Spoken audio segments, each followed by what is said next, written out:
donc on est très heureux ce soir d'accueillir Éric Bohème, donc pour le Monico. Alors, je commencerai par des questions. Peut-être Éric, toi, pourquoi Antidata?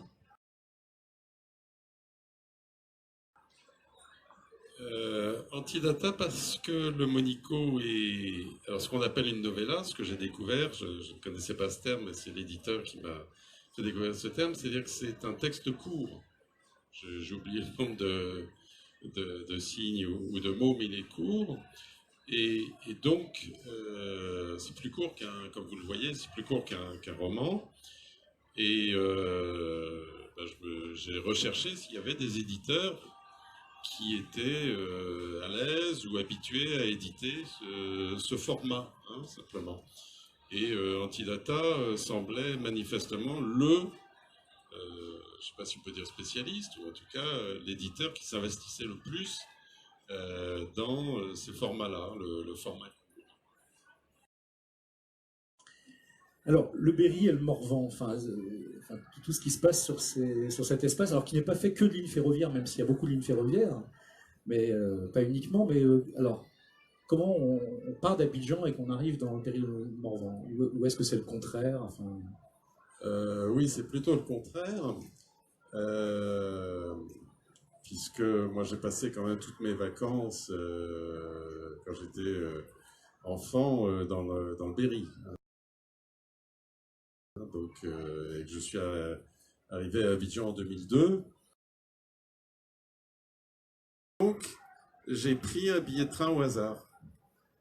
C'est-à-dire que j'ai vraiment choisi au hasard une destination et je suis arrivé à Lausanne, qui est le premier endroit, le premier chapitre du Monico. Et ensuite, alors Lausanne en France, oui d'ailleurs, pas Lausanne en Suisse, hein, c'est au nord de Lyon. Ensuite, je me suis dit, bien, je vais remonter jusqu'à Vierzon, mais au hasard la chance, c'est-à-dire en prenant des billets de train, en m'arrêtant au hasard. Mesdames, messieurs, voie B, attention au passage d'un train. Éloignez-vous de la bordure du quai, s'il vous plaît.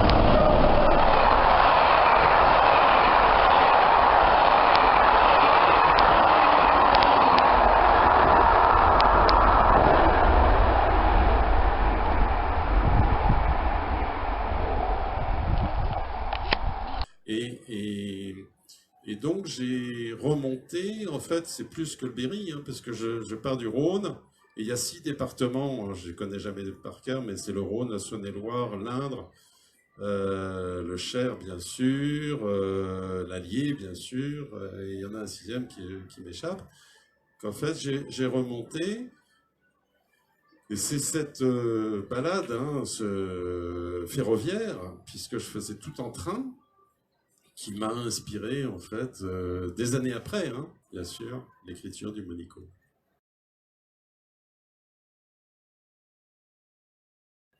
Alors, le Monico, on ne vous le racontera pas hein, ce soir. Hein, il faudra vraiment vous procurer le livre pour savoir de quoi il retourne exactement.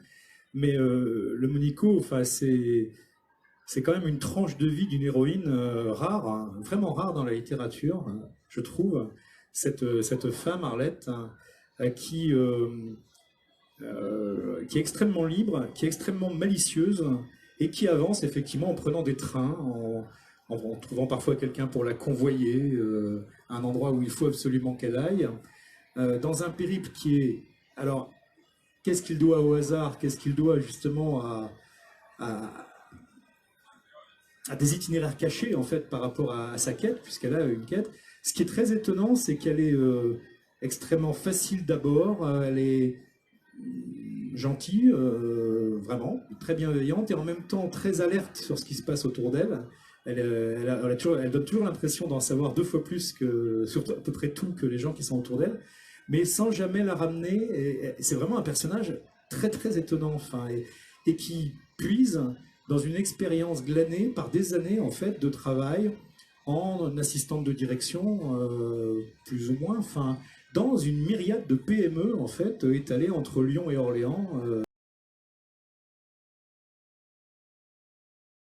Moi, je me demandais, effectivement, parce que toi, tu es arpenté, en fait, cette région en train et en petite ligne, jusque dans des bourgades où, effectivement, il n'y a pas d'hôtel et où on ne sait pas comment on va passer la nuit, c'est une chose. Mais elle, d'où elle vient, Arlette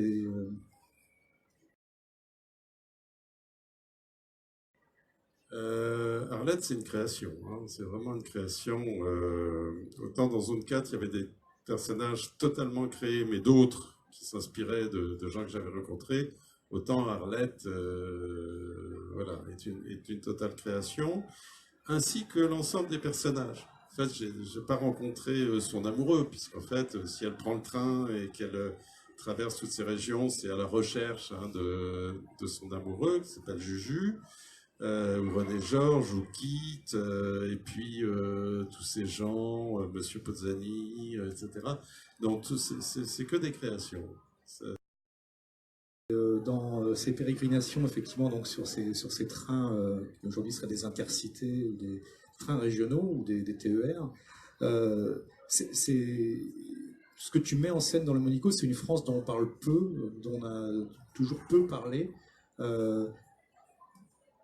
Comment elle a surgi en fait dans ton roman, voilà, tu vois, ces gens effectivement qui s'intéressent à fond au jeu des 1000 francs, qui habitent des petites villes, toutes petites, voire des bourgades comme tu dis.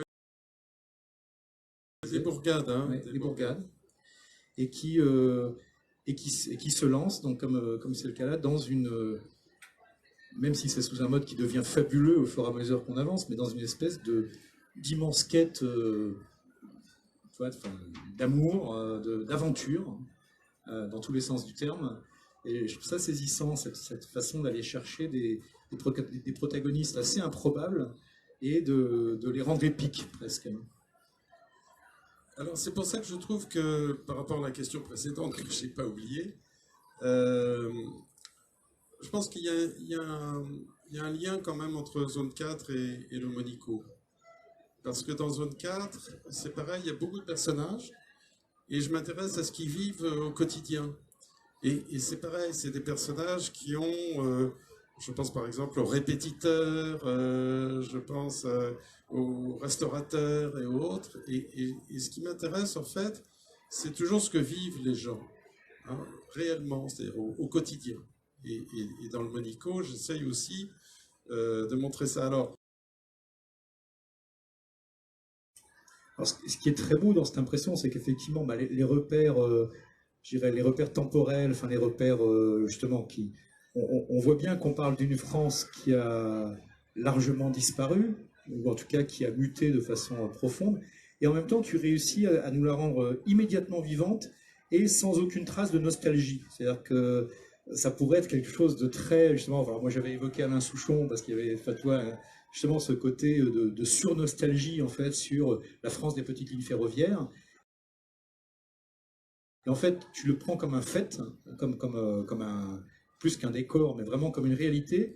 Et les personnages évoluent en fait à l'intérieur de cette réalité, ont effectivement, n'ont pas d'amertume, sont dans une vie difficile, mais pas désespérée à cette époque-là.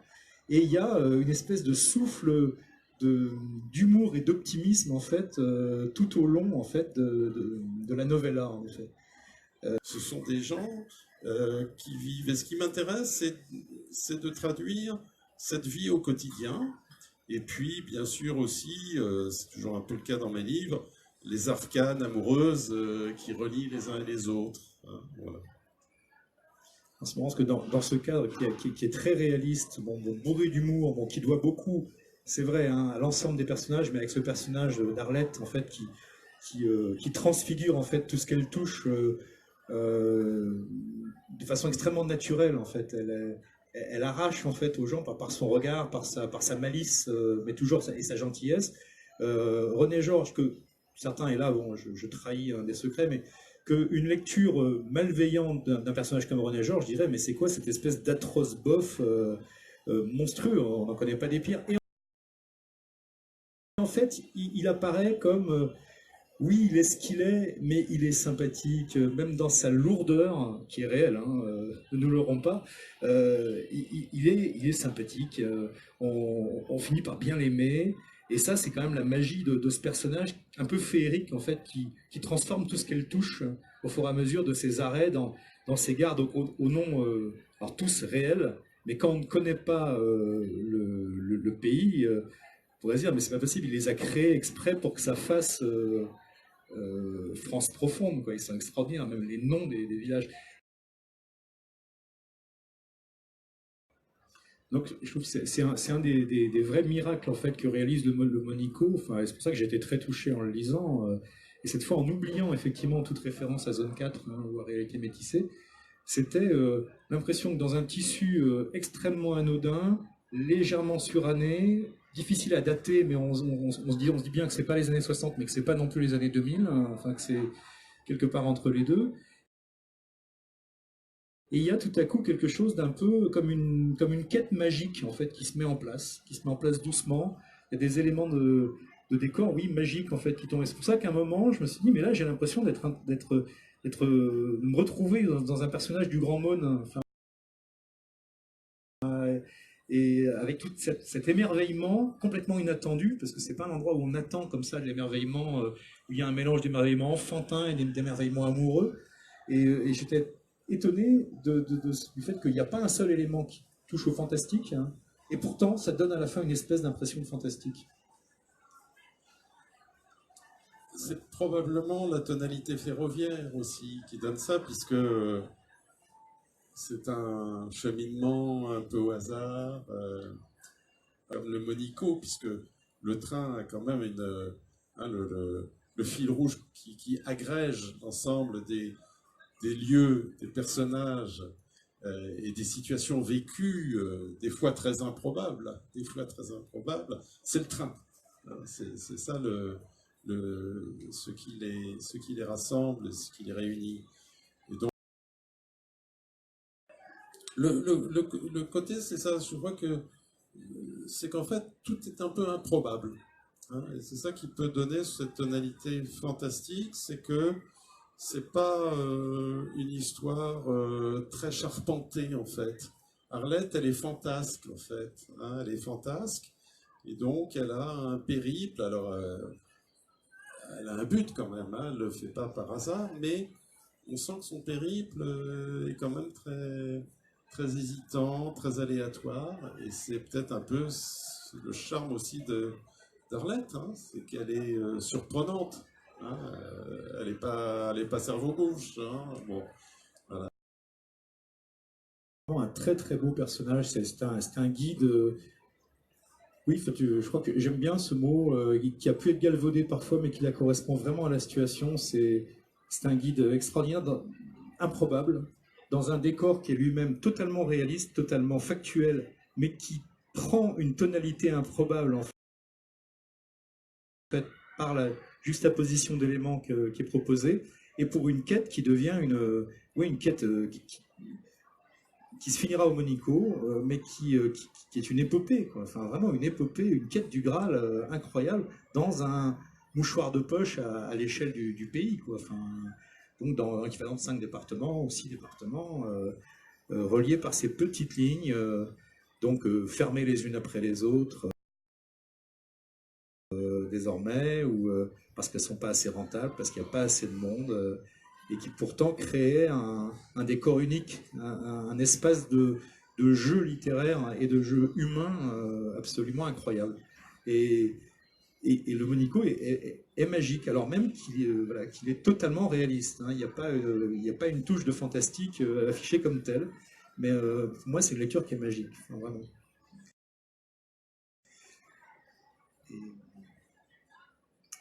Et voilà, je voulais te demander peut-être aux deux éditeurs s'ils étaient prêts à prendre le risque de dire en une phrase ce qu'ils avaient le plus séduit en fait au moment où ils ont décrit. Des jolis mots. Je pense que c'est la personnalité de l'héroïne, quand même, parce qu'elle a un côté, comment on pourrait dire, elle a un côté libre en fait. Elle est détendue, elle prend les choses avec une espèce de légèreté surprenante. Et ouais, c'est une femme libre, mais une héroïne qui est très libre, et il y a un ton particulier, enfin il y a une espèce de charme qui était surprenant, parce on n'est pas habitué à recevoir des manuscrits avec ce type de ton en fait. Souvent il y a beaucoup d'ironie dans ce qu'on reçoit, ou c'est un peu trash, ou alors au contraire c'est très sentimental. Là c'est rien de tout ça. Donc c'est inhabituel en fait, c'est complètement inhabituel et assez inclassable. Et voilà, c'est difficile à définir en fait. Tu veux dire quelque chose? Moi, je pense qu'effectivement, il n'y a pas de cynisme, c'est charmant sans être charmeur. On se laisse prendre, il y a une vraie musique, il y a un vrai charme, il y a un vrai paysage qui défile. Toutes les rencontres que l'on fait sont des rencontres surprenantes, et ce sont des belles rencontres à chaque fois. Et c'est vrai que le personnage féminin est un personnage auquel on ne s'attend pas forcément. J'étais extrêmement, peut-être, le moment où j'ai su que ce texte, j'avais envie de le publier, c'est le moment, alors je ne vais pas dire quel moment c'est, mais elle lit un message écrit dans les toilettes, et sa réaction ne va pas être celle du tout, la réaction à laquelle je m'attendais, et ça m'a beaucoup plu d'être surpris de manière inattendue comme ça. Alors, je voulais juste rajouter une petite chose. L'illustratrice était très désireuse de venir ce soir, mais en fait elle habite à Toulon, à Lyonnat au Jog, et donc évidemment elle n'a pas pu venir. Alors, je vais peut-être passer le micro à Gilles parce qu'il la connaît beaucoup mieux que moi, puisqu'il a même été tatoué par elle. Oui, donc c'est une illustratrice qui a été découverte par Fred, donc un mélange de collage, de peinture, d'encre, elle a un vrai travail de dentelière, c'est des dessins avec plein de détails. Et Voilà, ben, écoutez, Juste un mot pour dire que moi j'étais ravi que Candidata propose que les livres soient illustrés. Parce que j'ai une vraie nostalgie des livres illustrés, j'en ai pas mal chez moi, hein, des Eugène Sue, des Balzac et tout, et j'ai jamais trop compris pourquoi ça s'est arrêté en fait. Voilà.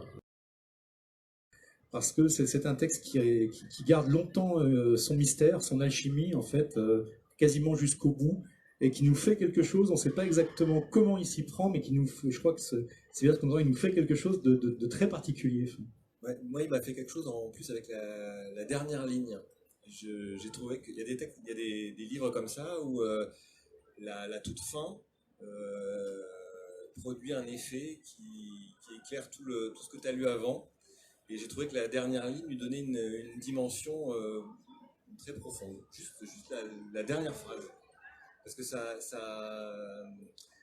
la quête de l'héroïne est très floue. On ne sait pas exactement ce qu'elle cherche. Elle a l'air d'errer. Elle n'a pas l'air de bien savoir pourquoi elle va là où elle va. Les relations qu'elle a avec son amoureux sont à la fois décrites constamment, mais restent un peu comme ça, éthérées. On ne sait pas exactement, on ne connaît pas leur rapport précisément. Et à la toute fin, c'est hyper beau, quoi, c'est hyper joli le moment où voilà, tout se réalise à la fin. Vous aurez, je pense, saisi, si vous n'avez pas donc déjà lu Le Monico, que c'est vraiment un ouvrage qui vaut plus que le détour, et qui présente en plus l'avantage d'être multidirectionnel. Donc c'est-à-dire qu'il peut être lu un peu par tous les publics, ce qui en fait bien entendu parmi d'autres un cadeau de Noël idéal. Vous l'aurez réalisé. Et donc,